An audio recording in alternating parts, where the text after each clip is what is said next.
छठवां सर्ग। गुरु जीवन दर्शन। श्री पार्श्वनाथ जिनेंद्र भगवान के निकट होने से लोक के घनीभूत दुखों की शांति होती है, क्योंकि वह भगवान उग्र वंश के हैं तथा अपने चैतन्य धाम की चैतन्य मात्र अग्नि के द्वारा अपने घाती क्रम प्रकृति के विनाशक हैं, जिन्होंने स्वयं प्रतिबुद्ध होकर 10 धर्म रूपी अग्नि के द्वारा अनादिकाल से चली किटिमा को 12 वर्ष में नष्ट कर दिया। ऐसे हे वीर, हे जिनेंद्र, मेरी रक्षा करो।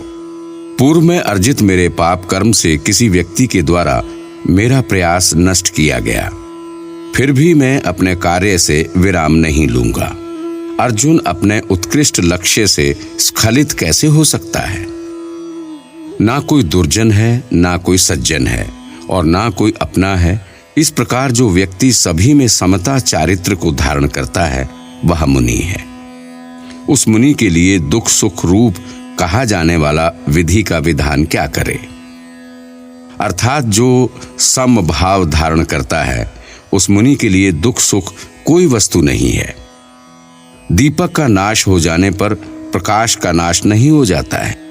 वीणा का वियोग हो जाने पर आनंद का नाश नहीं हो जाता है, और सच्चिका के चले जाने से ज्ञान का नाश नहीं हो जाता है, क्योंकि प्रकाश, आनंद और ज्ञान शरीर में ना रहने वाली अर्थात हृदय में रहने वाली चीज हैं। यह भारत भूमि वधु के समान है, अत्यंत सुख और इष्ट वस्तु को देने वाली है। जिस प्रकार वधु अपने हास्य विलास से कुल को प्रकाशित करती है, उसी प्रकार यह भूमि अपने वैभव विलास से कुलकरों की भूमि को प्रकाशित करती सुशोभित होती है। ऐसी भूमि में किसी मुनि श्रेष्ठ को कोई कष्ट नहीं होता है। इस भूमि पर वृषभ आदि जिनेंद्र प्रभु उत्पन्न हुए हैं। वह प्रभु सुमेरु पर्वत पर 3 लोक को शोभित करने वाले जन्म कल्याणक महोत्सवों में देवों के समूह से गाए जाने वाले गीतों से स्तुत हुए हैं। ऐसी वह परम पवित्र भूमि मुझे पवित्र करे। अनेक प्रकार के पर्वत, राज्य, समुद्र और अनेक प्रकार की भाषा वचनावली को प्रदान करने वाली यह वसुंधरा ऐसी सुशोभित होती है जैसे दीपों की माला सुशोभित होती है, और अपनी तरह सभी को प्रकाशित करती है। अर्थात जैसे दीप भिन्न भिन्न होते हैं किंतु प्रकाश समान होता है, उसी प्रकार अनेक विविधताओं में भी यहाँ आत्मज्ञान समान रूप से प्रकाशित है। क्षत्रिय कुल में उत्पन्न हुए महाराणा प्रताप जैसे सपूत और भामाशाह तथा अमरचंद दीवान जैसे विशिष्ट राजपूतों से जो पृथ्वी पहले सुशोभित हो चुकी है, जो विशाल सारभूत राज्य हैं तथा भिन्न नाम वाला है, ऐसा वह राजस्थान प्रांत सत्य संज्ञा वाला है। इसी कारण से वर्तमान में इस भूमि पर हमेशा देशवासियों के द्वारा राजस्थान इस प्रकार कहा जाता है। उसी प्रांत में सीकर नामक जिले में महाराणा प्रताप के नाम से भोगों की धारा से परिपूर्ण बहुत विस्तृत राणोली नाम का ग्राम है। वह ग्राम श्रेष्ठ जाति वालों और सेठियों से अच्छी तरह भरा है, जिसमें सुखदेव नाम के श्रेष्ठी गुणों में रुचि रूप बुद्धि के साथ रहते थे। यह सुखदेव अपने पुत्र के मुख कमल के अवलोकन के सुख से अपने सुखदेव नामक को सार्थक मानते थे। पुत्र प्राप्ति के निमित्त से अपनी भुजाओं का बल दूना अनुभव करते थे, इसलिए उन्होंने पुत्र को चतुर्भुज की संज्ञा से पुकारा।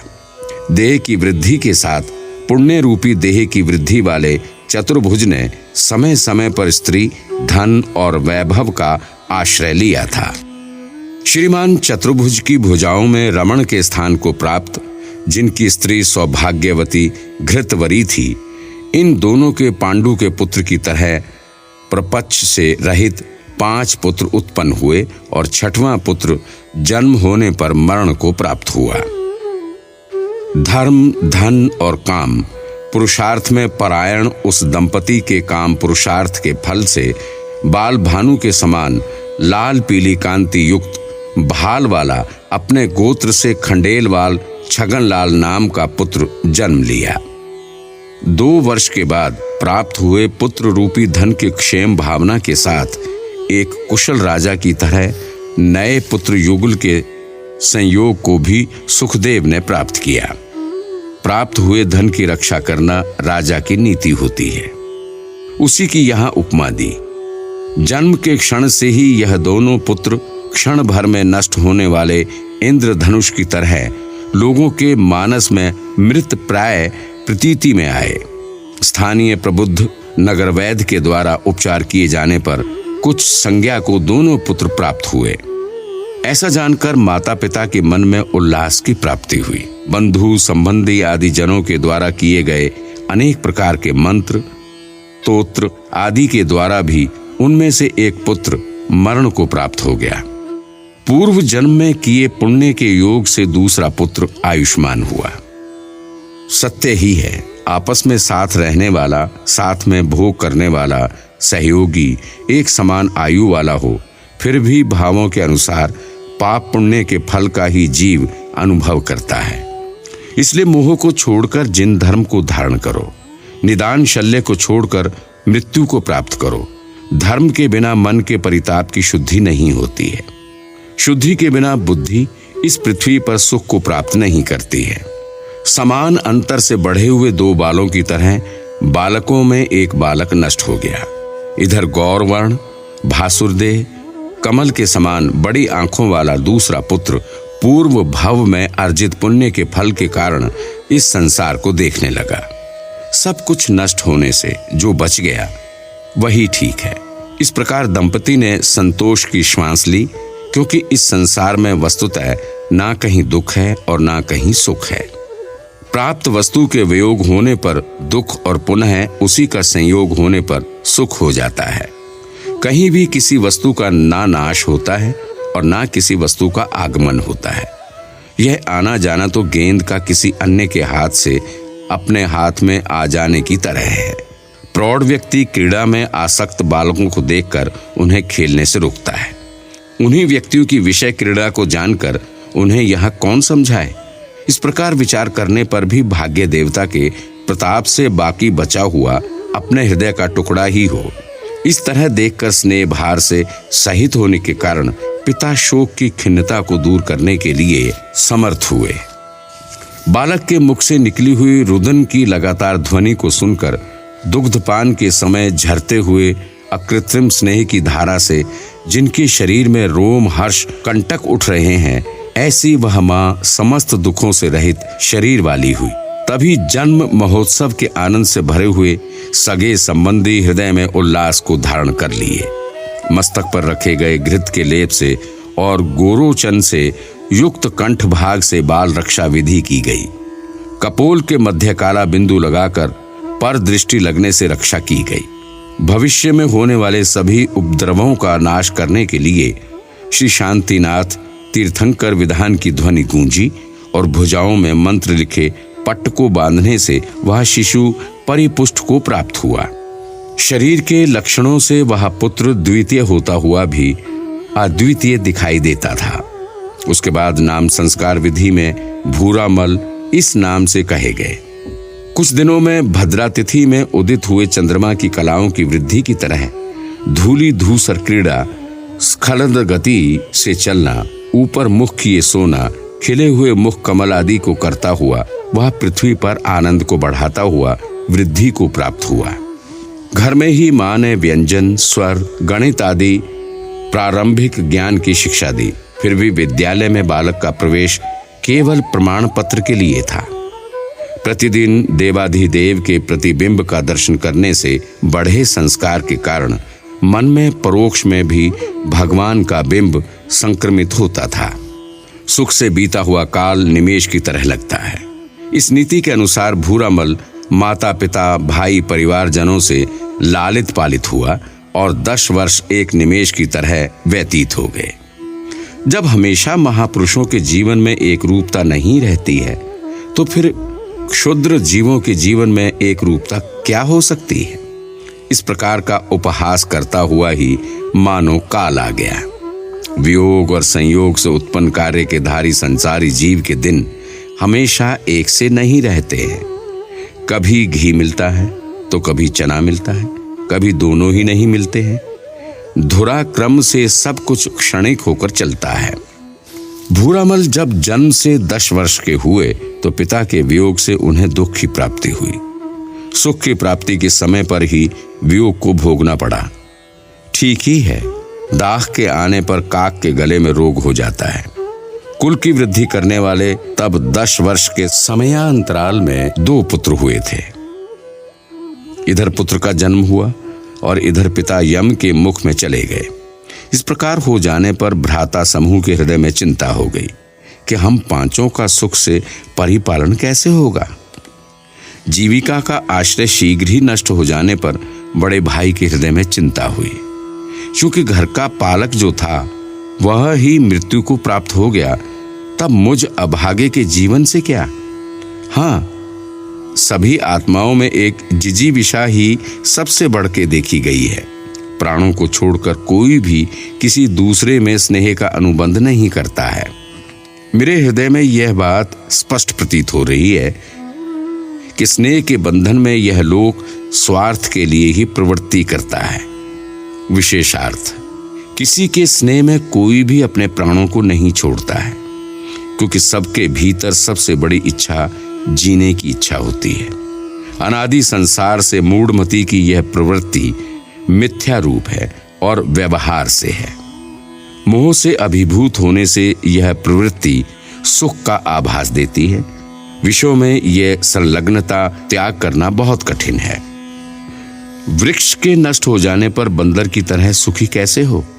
सूर्य के अस्ताचल पर चले जाने पर चकवा के विरह दुख के समान, समुद्र के मध्य अचानक पतवार टूटे हुए मल्लाह के नाव संचालन की तरह, रात्रि में बिजली चले जाने की तरह, दीक्षा ग्रहण के समय ही गुरु के विरह की तरह, प्रलय कालीन वायु के प्रवाह में प्राण रक्षण की तरह, सुनामी लहरों के कुपित होने पर शरीर धारण की तरह, 20-22 वर्ष के ज्येष्ठ पुत्र ने सभी तरह से अपने को अयोग्य मान लिया। वह अग्रज होने से रोना भी नहीं कर सकते, स्वयं पर को पालन करने में भी असमर्थ हो रहे थे। बाल होने से दूर, बहुत दूर तक थके हुए कबूतर की तरह इस अपार संसार समुद्र में वह असहाय हो गए। समस्त सुखों की वस्तु से भरे हुए भी इस संसार में शून्यता की भावना करते हुए, मन के दुख को प्रकट नहीं करते हुए भी, मन में आंसू पीते हुए, अपने जीवन को निष्फल के समान मानते हुए कि किंग कर्तव्य विमूढ़ हो, शोक के कारण किसी पिशाच से ग्रहण हुए समान उसका मन कहीं नहीं लगता था। तभी उनके परिचित लोगों ने उन्हें देखा और समझाया, जिसका संयोग होता है उसका वियोग भी निश्चित है। इस परिवर्तन रूप संसार में यह स्वभाव से चलता रहता है। जन्म लेने वाले प्राणी की मृत्यु निश्चित है और मरने वाले का जन्म निश्चित है। निश्चित रूप से सदा होने वाले कार्य में ज्ञानी जीव माधस्त्य भाव धारण करते हैं। 3 लोक में रहने वाली सभी वस्तुएं काल रूपी राक्षस से घिरी हुई हैं। इसलिए मित्र, कोई भी वस्तु वस्तुतः शाश्वत नहीं दिखाई देती है। वह दृष्ट अदृष्ट पर्याय वाला महाकाय काल रूपी राक्षस सदा सर्वत्र सब जगह जाने वाला सभी वस्तुओं में रहता है। क्या आपने पहले राम सीता का वियोग नहीं सुना है? अपने पति से अजना का और माँ से जीवनधर का वियोग क्या आपने नहीं सुना है?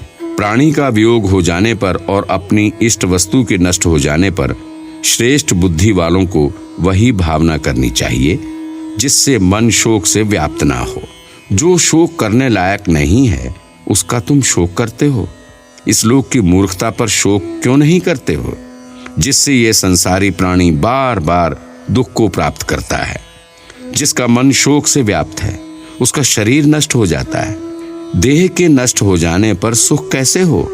सभी लोग सुख के लिए ही तो प्रयत्न करते हैं। अरे बंधु, आपको वह करना चाहिए जिससे माँ को, बंधुओं को तथा सगे संबंधियों का हित हो, और यह पर लोक के हित के लिए कुछ करना चाहिए। इस प्रकार किसी समझदार के वचन सुनने मात्र से घने अंधकार में मेघ समूह के बीच प्रकट हुई बिजली की रेखा के समान सुखदेव के मन में विवेक ज्ञान उत्पन्न हुआ। तब उन्होंने अपने गांव तथा अपने राज्य में कृषि, व्यापार, नौकरी, विषय सुविधा की कमी को जानकर आजीविका के लिए और अपने घर परिवार के पोषण के लिए अन्य राज्यों में चले गए। ग्रामवासियों का समीचीन परिचय बुद्धि की किरणें फैलाकर किया। बहुत प्रकार से विचार करके और बुद्धि में साधन साध्य के फल को परिवर्तित करके सोचकर बिहार प्रांत में चलना चाहिए, ऐसा निश्चित किया और मां को अपना अभिप्राय बताया। पुत्र की दूरदर्शिता को जानकर मां कुछ प्रसन्न हुई। फिर पुत्र के दूर चले जाने से कुछ रोती रही। आए हुए कष्टों का और कोई उपाय नहीं है, यह सोचकर धृतवरी मां ने माध्यस्थ बुद्धि को धारण किया। लोभ से रहितपना, पर स्त्री और परधन की अभिलाषा नहीं होना, अर्जित किए धन से संतोष होना इत्यादि उपदेश देकर पुत्र के झुके हुए मस्तक को सूंघकर सैकड़ों आशीषों से राम को वनवास के लिए कौशल्या मां की तरह सहनशील मां ने किसी तरह अपने पुत्र को भेज दिया। वह सुखदेव अपने से कुछ कम उम्र वाले भूरामल को पुत्र के समान मानते हुए अपनी कार्य योजना के विषय में सब कुछ कहकर तथा गंगादत्त, गौरीदत्त और देवदत्त नाम के छोटे भाइयों को प्रेम रूपी शीतल जल से सिंचित करके बिहार राज्य में स्थित गया नगर के लिए चले गए। उसके बाद भूरामल गांव के विद्यालय में मनोयोग से अध्ययन करने लगे। कुछ वर्ष बीतने पर वह करने योग्य विषय के बारे में सोचने लगे। अपने ग्राम में जो शिक्षा और सुविधा है उसके अनुसार हमने अच्छे से पढ़ लिया। आगे पढ़ने के लिए शिक्षक नहीं है, अब मैं क्या करूं? बिना पढ़े लिखे को ना कहीं शरण है और ना कोई आजीविका। विद्या के बल से ही लोक हित में प्रवृत्ति होती है, विद्या बल से ही अपने लिए निवृत्ति होती है। विद्या के उपयोग से ही विषम स्थान में भी प्रवेश हो सकता है। ठीक ही है, गाय भले ही घास खावे पर उसी से उसमें थोड़ा दूध आता है। जो यह कहा जाता है कि शरीर का सुख पहला सुख है और दूसरा सुख घर में धन समृद्धि हो, हे मन, वह ठीक ही कहा जाता है, क्योंकि देह सुख और धन के बिना क्या कोई कार्य साधा जा सकता है, ये बताओ। अर्थात भूरामल ने पहला सुख निरोगी काया, दूजा सुख को घर में माया, इस उक्ति का विचार किया। कोई भी पदार्थों का समूह मेरे भाग्य में है अथवा नहीं है, यह तो पुरुषार्थ करने पर ही जाना जा सकता है। पुरुषार्थ करने पर भी यह जब सिद्धि ना हो तभी भाग्य नहीं है, ये सिद्ध होगा। भ्राता के दिए धन का सेवन करने पर तो मुझमें कर्तव्य निष्ठा शोभित नहीं होती है। इस प्रकार बुद्धि में विचार करके भूरामल मां के पास जाकर वस्तु स्थिति को कहने लगे। तट के निकटवर्ती भाग जल से भरे हैं और जिसके मध्य में उज्जवल रत्न और मोती हैं, ऐसा समुद्र अच्छा कर्म करने के लिए ही मानो उदित होता है और मानो कह रहा हो, अहो दरिद्र क्यों हो, लक्ष्मी को प्राप्त करो। तात्पर्य यह है कि लक्ष्मी से भरा समुद्र हमारे समक्ष है, पर रत्न निकालने का पुरुषार्थ तो हमें करना ही होगा। इसलिए मां, मैं गया नगर में जाऊंगा, जहां पर मेरा ही बड़ा भाई रहता है। जैसे एक पंख दूसरे पंख की सहायता की इच्छा करता है, जैसे लक्ष्मण नारायण भाई राम की सहायता करने के लिए भिक्षु बन गए, वैसे ही मैं भी अपने भाई की सहायता करूंगा। इस प्रकार नयनों को मनोहर लगने वाले प्रिय पुत्र के अन्यत्र जाने की बात सुनकर जन्मदात्री मां विलाप करने लगी। मैं जिस जिस की इच्छा करती हूं वही मुझे छोड़कर चला जाता है। मेरे स्वामी परलोक सिधार गए, बाद में मेरा बड़ा बेटा परदेश चला गया और अब तुम भी अन्यत्र जाने के लिए तैयार हो। सभी को धन की पड़ी है, मां के सुख का कुछ भी मूल्य नहीं है। मैं अभी प्रसव की वेदना भुला नहीं पाई और दूसरी पीड़ा सामने आ गई। सही सुना है कि सुख सुख को ही बांधता है और दुख दुख को ही। मां, दुखी मत हो, मैं तुम्हें छोड़ के नहीं जा रहा हूं। जो मां को दुखी करता है वह तो खोटा पुत्र होता है। माँ, हित की इच्छा से मेरी बात सुनो। इस गांव में विद्या अध्ययन है नहीं। विद्या के बिना जीवन पशु तुल्य ही होता है। क्या आप यह चाहती हैं कि आपका पुत्र मूर्ख हो? मेरे मन में धन की आसक्ति नहीं है। अन्यत्र चले जाने पर मैं धन और विद्या दोनों एक साथ साधूंगा। भूरामल की भावना को सुनकर जिसके मुख पर दुख कुछ कम हुआ हो, ऐसी मां स्थिर चित्त के साथ कहने लगी, बेटा, अनुराग रखने वाले जनों की सभी वस्तुओं में एक समान वृत्ति नहीं होती है। इन आंखों में तुम्हारी छवि के प्रतिबिंब बिना मैं जी नहीं सकती हूँ। नए किसलय की उत्पत्ति के समान अल्प उम्र पर आरूढ़ हुए छोटे भाइयों को छोड़ना तुम्हें योग्य नहीं है। दूसरी बात यह है कि परदेश में रहने पर जो कष्ट होता है, मन भयभीत रहता है, प्रत्येक कार्य में असमर्थता रहती है, कोई भी आत्मीय जन नहीं होते हैं, इत्यादि कष्टों को कैसे सहोगे? इसलिए बाल हट को छोड़कर सुख से यहीं पर रहो। फिर समीचीन उत्साह से युक्त पुत्र कहने लगा, माँ, जो जीव इन करने योग्य कार्यों में मोह को प्राप्त होता है, वह इस लोक और परलोक के सुख को छोड़कर सभी जगह दुखी रहता है। और जिनेंद्र भगवान के भक्तों को भय किस बात का? दुख की भावना करने वालों को दुख क्या वस्तु है? जो अच्छी तरह समर्थ है उन्हें कष्ट क्या? और जो प्रिय वचन बोलते हैं उनके लिए पर कौन है? जो माँ के प्रिय हैं उनके लिए क्या प्राप्त नहीं है? जो विवेकी हैं उनके लिए विदेश क्या है? दृढ़ चारित्र्य वालों को दुष्ट कौन है? और जो परिश्रमी हैं उन्हें क्या दूर है? राग जनित मन कमल से खिले हुए पुत्र की अपने संकल्प के विषय में दृढ़ता को देखकर संध्या के समान मध्यस्थ होती हुई मां ने अपने आप को संभाला। तब परिजन, स्वजन और अन्य जनों में युक्त उचित समाचार को करके मां के चरण कमलों की विरह के अश्रु जल से प्रक्षालित करते हुए भाई और मित्र की क्रीड़ा स्थानगत स्मृति को बुद्धि में अवधारित करके बुद्धि की मोह परिणति को दूर करके वह बुद्धिमान बड़े कष्ट से मोह वास्तव में बलवान है, इस प्रकार अनुभव करते हुए मोह संसार से दूर हो गया। बड़े भाई के सानिध्य को प्राप्त करके अपने आगमन के कारण को कहा। अग्रज अपने भाई की स्वावलंबिनी वृत्ति को जानकर मन से प्रसन्न हुए। किसी जैन श्रेष्ठी की दुकान पर अग्रज ने कुछ दिनों के लिए आजीविका के लिए भूरामल को नियुक्त कर दिया। वायु के समान निर्मल बुद्धि वाले भूरामल किसी के कहे बिना ही गया में पूर्वकत धर्म से संस्कारित देव दर्शन की विधि में सम्मत होते हुए विहरते रहे। जैन कुल में जन्म लेना तो निमित्त मात्र है, किंतु अन्य जन्म में किए हुए पुण्य के फल से अपनी आत्मा की धर्म सेवन में योग्यता हर्ष से सदा बढ़ती रहती है।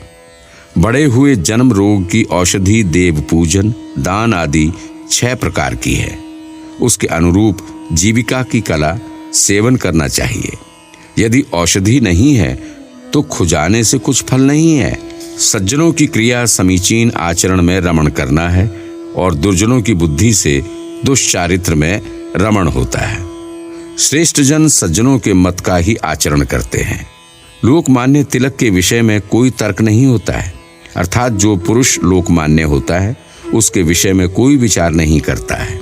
अथवा लोकमान्य तिलक राजनेता के विषय में क्या तर्क करना, जिन्होंने जेल में भी रात्रि भोजन नहीं किया। हे बुद्धिमान आत्मन, इन देहधारियों में कितने संत पुरुष होते हैं, सदा यह चिंतन करना चाहिए। बालू में इस पृथ्वी में रत्न और मोती फल की संपदा हमेशा नहीं होती है। इस प्रकार ही धर्म की मुख्यता से धन और चिंतन की प्रमुखता सहित श्रेष्ठ आचरण को करते हुए 1 वर्ष का समय व्यतीत हो गया। तभी भूरामल ने इस धरती पर कुछ विस्मय की वस्तु देखी। मनोहर हंसों की पंक्ति के समान ही विद्यालय में पढ़े हुए अच्छे बालकों को देखा। उनकी वेशभूषा और बोलचाल लोकांतिक देवों के समान लोगों को आनंदित करने वाली थी। इन विद्यार्थियों को देखकर भूरामल के चित्त में विचार उत्पन्न हुआ कि ये किस नगर में पढ़ते हैं। जिससे इनमें ऐसी बुद्धि का वैभव उत्पन्न हुआ और मैंने इस प्रकार चिंतन क्यों नहीं किया। पढ़ने के इच्छुक ये विभिन्न देशों से आए और वाराणसी में रहने लगे। ये सभी अपने देश और धर्म के हित में लगे हैं। इस प्रकार प्रत्युत्तर को प्राप्त करके भूरामल खिन्न हुए। संसार के भावों का नाश करने वाली जो भावना भूरामल में ज्ञान प्राप्ति के लिए थी, वह पुनर्जीवित हो गई। जैसे बहुत समय से अत्यंत सूखी हुई काई की पंक्ति एकमात्र जल सिंचन से पुनः हरी हो जाती है। तभी भूरामल ने विचार किया, अहो, वास्तव में धन की तृष्णा बुद्धि का नाश करने में चतुर है। जिस तृष्णा के द्वारा हवा से हिलते हुए पीपल के पत्ते की तरह मन स्वभाव से ही इधर उधर डोलता हुआ विक्षिप्त रहता है, जो तृष्णा पिशाच की तरह हित अहित की बुद्धि को ग्रस्त कर लेती है, मदिरा पान करके उन्मत्त हुए की तरह जिस तृष्णा से हृदय पीड़ित होता है, भूत से ग्रहण किए की तरह यह तृष्णा अपशब्द करती है। रात्रि के समान दोषों का भंडार विषयी पुरुष विषय रूपी गड्ढे में जिसके द्वारा गिरा दिया जाता है, ये तृष्णा कुलटा स्त्री के समान सम्मोहन करती है, जो कि उत्कृष्ट कुल में जन्मे पुरुषों के मन को भी आकर्षित कर लेती है। कुल पर्वतों का भेदन करने वाली विषम जल की धारा के समान बीच बीच में गिरकर स्नेह के बंधन को भी यह तृष्णा उखाड़ देती है। माँ के चरणों में संकल्प करके भी मैं इस धन की तृष्णा से ठगा गया हूँ। इंद्र के वक्षस्थल पर रहकर रावण प्रति नारायण की भुजाओं का आलिंगन करके नारायण के हृदय में जो दुष्ट तृष्णा ठहर गई और इनको डंक मारती थी, वही तृष्णा आज भी उसी प्रकार ठग रही है, जो सर्पणी के समान कुटिल मार्ग का अनुकरण करती है, पिशाचनी के समान सब जगह प्रवेश कर जाती है, मेनका के समान तपस्वियों के हृदय को भी विडंबित करती है। वे ही धन्य हैं जिन्होंने मिट्टी के समान राज्य संपदा को छोड़ दिया। वे ही बाल कुमार धन्य हैं जिन्होंने चित्र में बने हुए मिथ्या देवता की भी आराधना नहीं की है। वे ही कवि धन्य हैं जिन्होंने कवि संपदा को बेचा नहीं। वे विद्वान ही धन्य हैं जिन्होंने इस तृष्णा की दास्ता को स्वीकारा नहीं। वे राजकुमार ही धन्य हैं जिन्होंने त्यक्ता स्त्री की तरह दूर से ही धन की तृष्णा को छोड़ दिया। वे पुण्यवान भी धन्य हैं जिन्होंने तृष्णा विष को खाया और उन्हीं के द्वारा शीघ्र वह वमन कर दिया गया। वह ग्रस्त ही धन्य है जो कभी पक्षियों के समान इस तृष्णा के वशीभूत नहीं हुए। वही पुरुष धन्य है जिनके ऊपर तृष्णा ने स्त्री के समान अपना अधिकार नहीं किया। वे ही धन्य है, कुलीन है, जो इस तृष्णा की महामाया रूप गड्ढे में नहीं गिरे हैं। इस प्रकार इंद्र के समान जिन्हें स्मरण आया है, ऐसे भूरामल विवेक से जागृत होकर पिता के समान भाई को अपना अभिमत कहने लगे। भ्रात विद्या अध्ययन के बिना जीवन व्यर्थ लगता है। धन संचय के मोह से मैं शास्त्रों के संस्कार के विषय में प्रमादी हो गया। अब मैं आप पर अतिरिक्त भार नहीं बनूंगा। वहां वाराणसी में भी मात्रा के अनुसार ही धन का अर्जन करके आत्म संस्कार करूंगा, क्योंकि ज्ञानवानों के द्वारा प्रथम वय में विद्या ही महान तप माना गया है। उस तप में जो प्रमाद करते हैं वे जीवन के अंत में निश्चित ही शोक करते हैं। चरित्र से सहित विद्या जिनेंद्र भगवान के द्वारा स्वयं पर की उन्नति के लिए कही गई है, और चरित्र रहित विद्या गंध रहित भात के समान है। जिनकी विद्या अर्थकारी है उनको वह पाप की वृद्धि कराती है। ऐसी विद्या शरीर की तरह बाहर दिखने में तो मनोहर लगती है और भीतर मल धारण करती है। एक समीचीन विद्या ही धर्म, काम, धन इन त्रिवर्ग के लिए है। जैसे सूत्रहार को गूंथता है, उसी तरह अन्य श्रेष्ठ साधनों से क्या, बालकों को जो विद्या आजकल विद्यालयों में दी जाती है वह आजीविका का हेतु होती है, स्वयं पर से हित से रहित होती है और मद उत्पन्न करती है। परिश्रमी लोगों को क्या दुष्कर है। इस प्रकार से सोचकर बड़े भाई की अनुमति ग्रहण कर रेलगाड़ी से वाराणसी के लिए भूरामल ने प्रस्थान किया। वहां वो जाकर के देखते हैं, यह बनारस नगरी बहुत शोभायमान है। यह नगरी ऊंची ऊंची अट्टालिका और महलों से किसी महान पर्वत के समान है। दीवारों पर बने विचित्र अनेक रंगों के चित्रों से किसी चित्रकार की दुकान के समान समझ आ रही है, जो अति उदार चरित्र वाले पुरुषों से कल्प वृक्ष के समान शोभित है। पद्म, रागमणि, नीलमणि और मोती की दुकानों से किसी अन्य समुद्र की संभावना कर रही थी।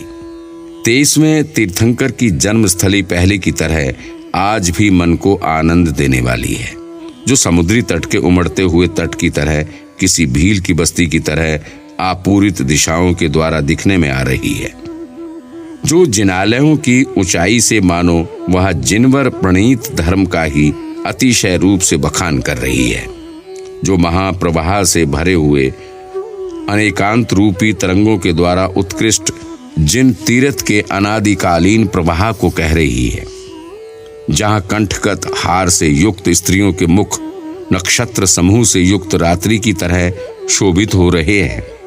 काले धुएं से युक्त गगन तल से वह नगरी ऐसी दिख रही थी मानो जिनाए तन में श्रावक निरंतर 8 कर्मों को जला रहे हों।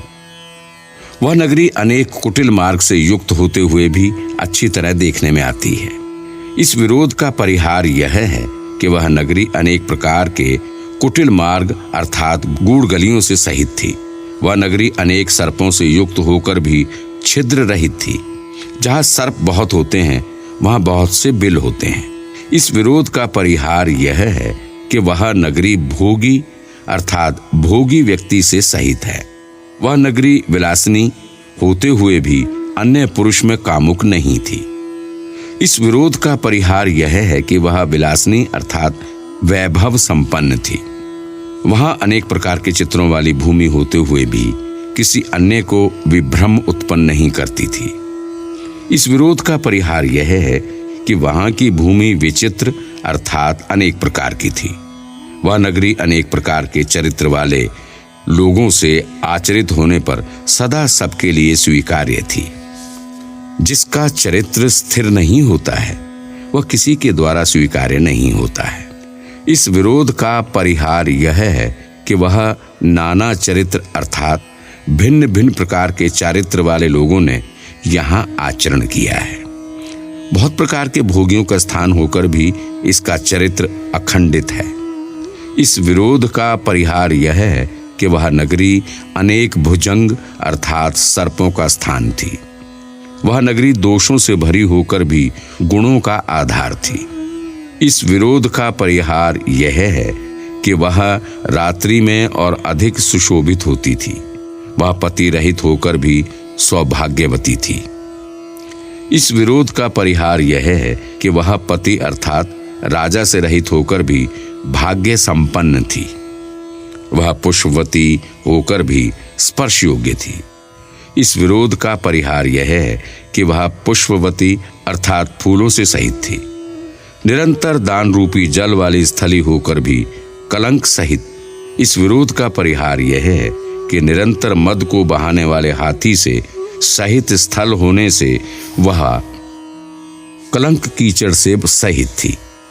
वह नगरी कहीं तो पद्म पुराण की कथा के समान वैराग्य से सहित थी, कहीं वह सीता के समान कुशलव अर्थात थोड़े से कुश सहित थी, कहीं पर वह चंद्रमा के समान हरण से सहित अर्थात वहां हिरण घूमते थे, कहीं वह वेश्या के समान कुटिलता के रास्तों अर्थात गलियों से सहित थी, कहीं पर वह विवाह मंडप के समान विशिष्ट जनों से अर्थात नगर के लोगों से भरी रहती थी, कहीं पर वह विदेह भूमि के समान जिन धर्म के प्रचार मात्र वाली थी, कहीं पर वह भवनवासी देवों के समान श्रृंगार की है कुमारों से सहित थी, कहीं पर वो विद्याधर की भूमि के समान तंत्र मंत्र की सिद्धि वाली थी, कहीं पर जिन मूर्ति के समान प्रशांत स्थल वाली थी, कहीं पर वह नंदनवन के समान भोगों के समूह वाली शोभा को धारण करती थी, कहीं पर नदी की तटभूमि के समान अनेक मतों से सहित तापस्वियों से युक्त थी।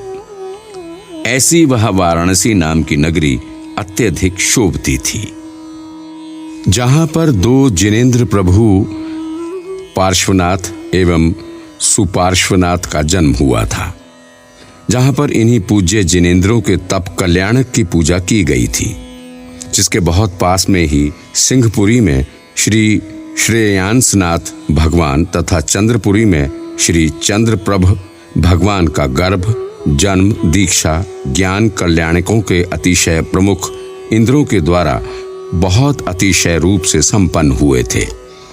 युग की आदि में जहां अकंपन नाम के राजा हुए थे, जिन्हें वृषभ राजा के यहाँ का राज्य प्रदान किया था, इसी नगरी में सबसे पहला स्वयंवर अकंपन राजा की पुत्री सुलोचना का हुआ था। यहाँ पर केवल ज्ञान लब्धि के संपन्न श्री पार्श्वनाथ भगवान विहार करते हुए आए थे। यहीं पर समंत भद्र स्वामी की असाता कर्म के उदय से उत्पन्न हुई भस्म कव्याधि महादेव के मंदिर में शांत हुई थी।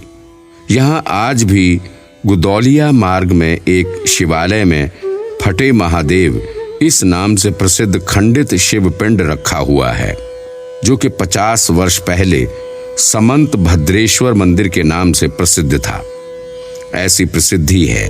यहाँ पर हिंदी भाषा के प्रसिद्ध कवि बनारसी दास का नाम संस्कार इसी नगरी के नाम से हुआ था, जहाँ पर वैदिक संप्रदाय के शिवलिंग, सूर्य, विनायक, भैरव, दुर्गा, नृसिंह, केशव के मंदिर अनेक संप्रदाय से उत्पन्न हुए गंगा नदी के तटों पर आज भी देखे जाते हैं। जहाँ ब्राह्मणों का बहुत बढ़ा हुआ विश्वास दिखाई देता है कि काशी में मरण होने से मुक्ति होती है।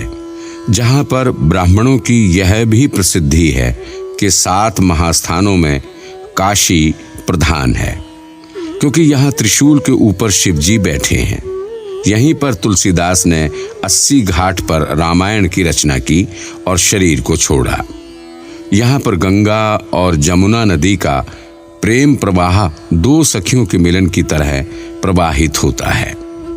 जहाँ श्री शोपार्श्वनाथ देवाधिदेव के जन्म स्थान भदैनी घाट पर उन्हीं का अपूर्व चैताल्य है, उसी के साथ स्याद्वाद महाविद्यालय है, जो कि गणेश प्रसाद वर्णी के महान प्रयासों से निर्मित हुआ।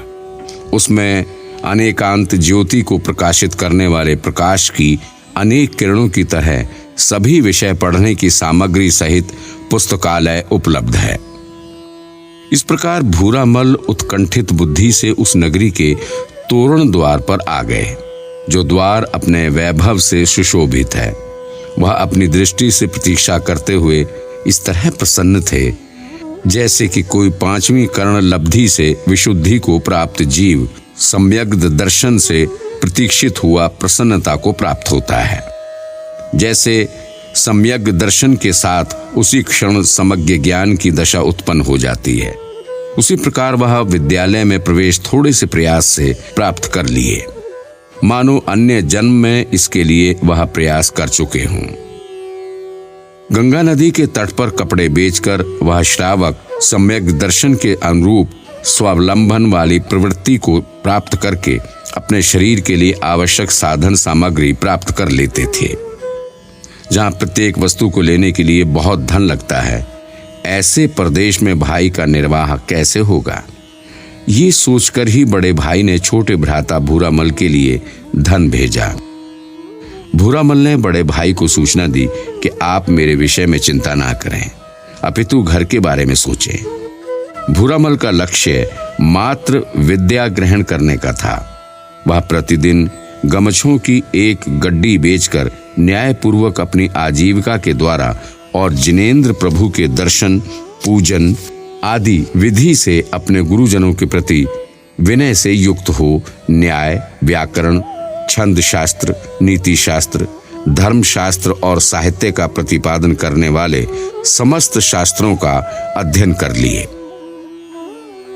कभी उन्होंने अपनी बुद्धि में विचार किया और अपने मन से कहा कि इस विद्यालय में जिनेंद्र भगवान द्वारा कहे गए श्रमणों के द्वारा अच्छी तरह अध्ययन किए गए और संसार के भार को दूर करने वाले शास्त्र क्यों नहीं पढ़ाए जाते हैं। तब देह से भद्र प्रकृति अति विनयवान भूरामल ने उस विद्यालय में नियुक्त वैदिक ब्राह्मण अध्यापक से कहा कि आप हमें जिन वाणी को पढ़ाकर प्रसन्न करें।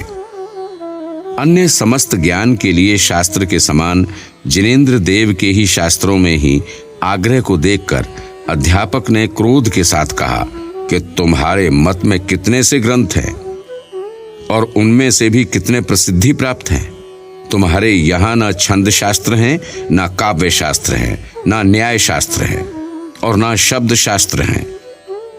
दीर्घ काल से वैदिक श्रेष्ठ ब्राह्मणों का ही यहाँ इन विषयों में एकाधिकार चला आ रहा है।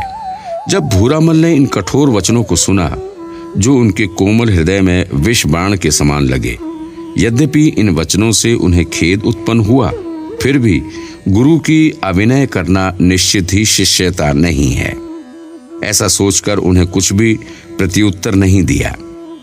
साथ ही ऐसा कौन कातर होगा जो मां के तिरस्कार को सहन कर ले।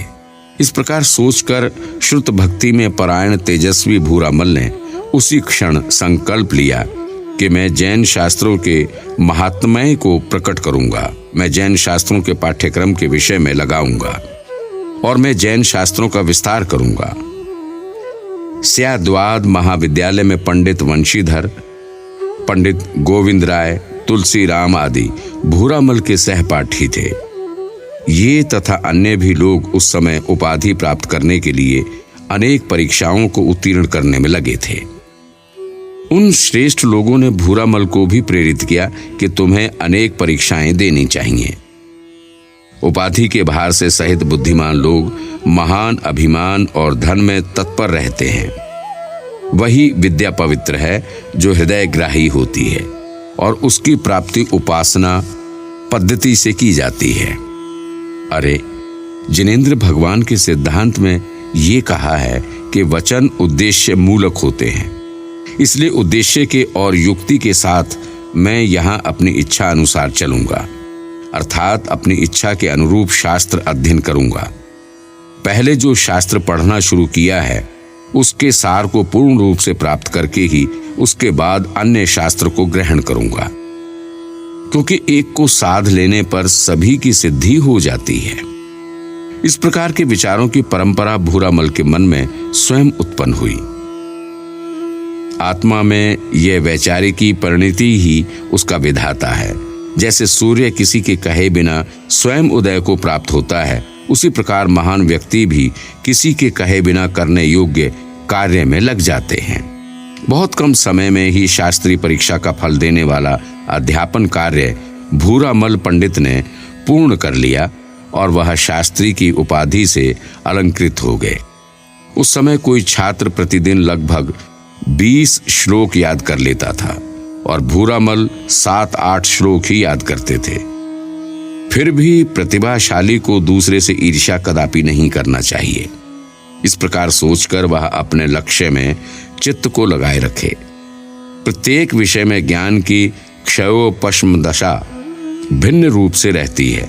इसी कारण से वह परीक्षा के समय गद्य विषय को पद्य शैली में लिख देते थे। इस प्रकार भूरामल को काशी विश्वविद्यालय से शास्त्री की उपाधि प्राप्त हुई।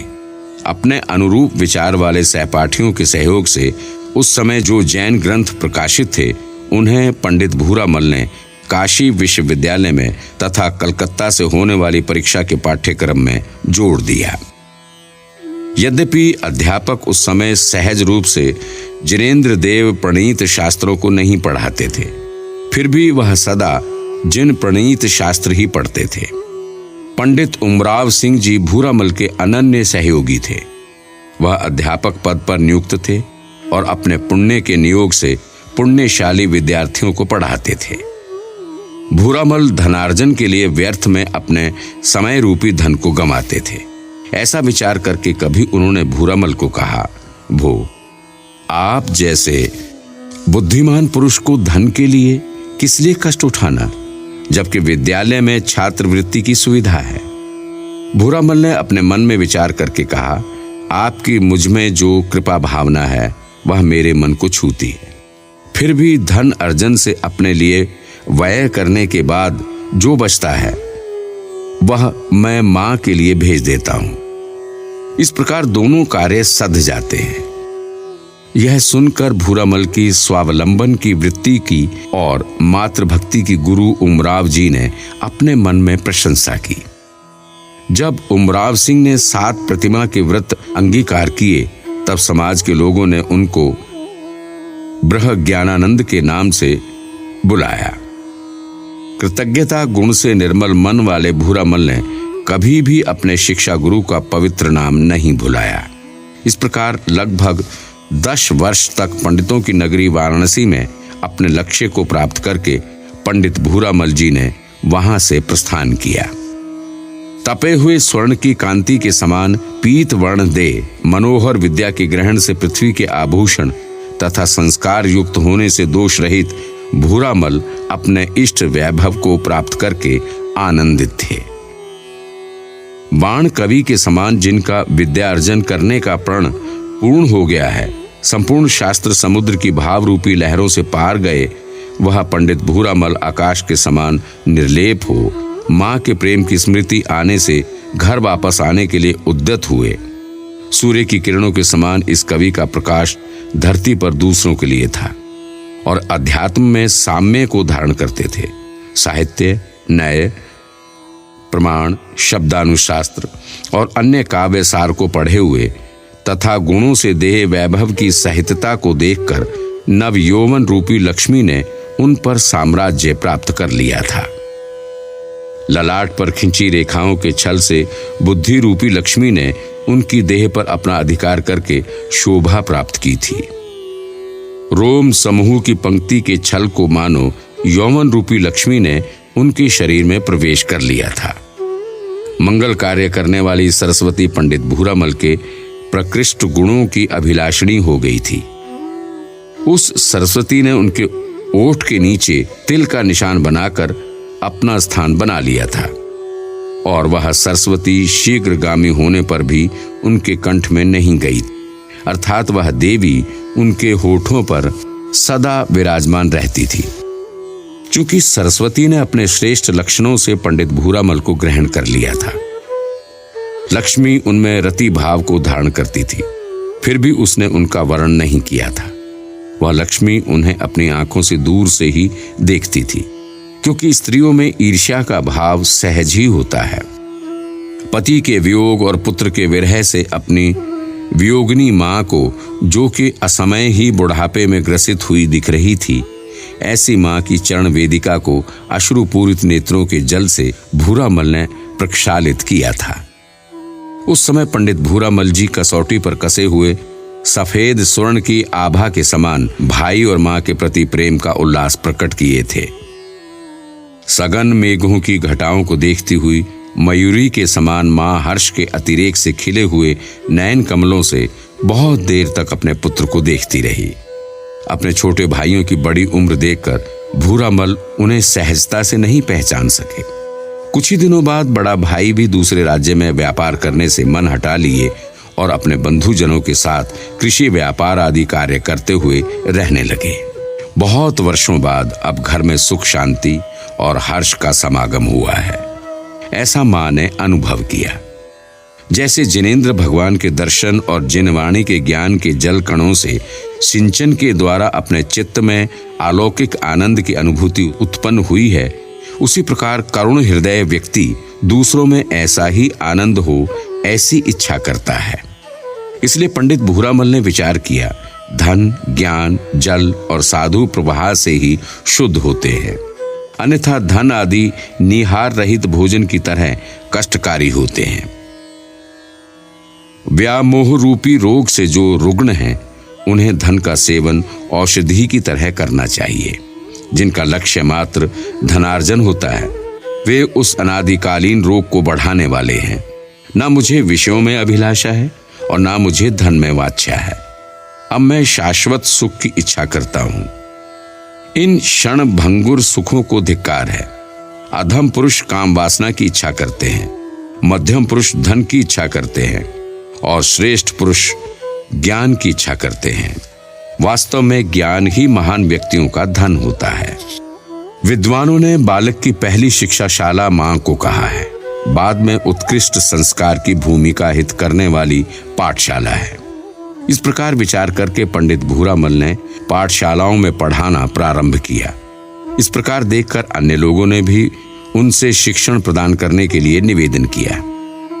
इस प्रकार एक गांव से दूसरे गांव में भी शिक्षा का प्रभाव बढ़ने लगा। सर्वत्र चर्चा होने लगी कि अहो भूरामल बहुत बुद्धिमान है। अहो भूरामल निस्वार्थ रूप से सब लोगों के हित में प्रवृत्ति करते हैं। अहो युवा होते हुए भी वह घमंड रहित है। अहो बुद्धिमान होकर भी विनयवान है। अहो बलिष्ठ होकर भी दूसरे को पीड़ा नहीं पहुंचाते हैं। अहो रूपवान होकर भी काम वासना से रहित है। समीपवर्ती रैबासा नाम के गांव में पंडित भूरामल की प्रेरणा से दिगंबर जैन छाबड़ा संस्कृत महाविद्यालय की स्थापना हुई। इसी प्रकार दांता गांव में भी शिक्षण विधि से छात्रों का उपकार किया और बचे हुए समय में लेखन कार्य को करके जिन वाणी का संवर्धन करते थे। इस प्रकार मुनि प्रणयम सागर विरचित अनासक्त महायोगी नामक महाकाव्य में आचार्य विद्यासागर चरित्र का वर्णन करने वाला गुरु जीवन दर्शन संज्ञक 6वां सर्ग समाप्त हुआ।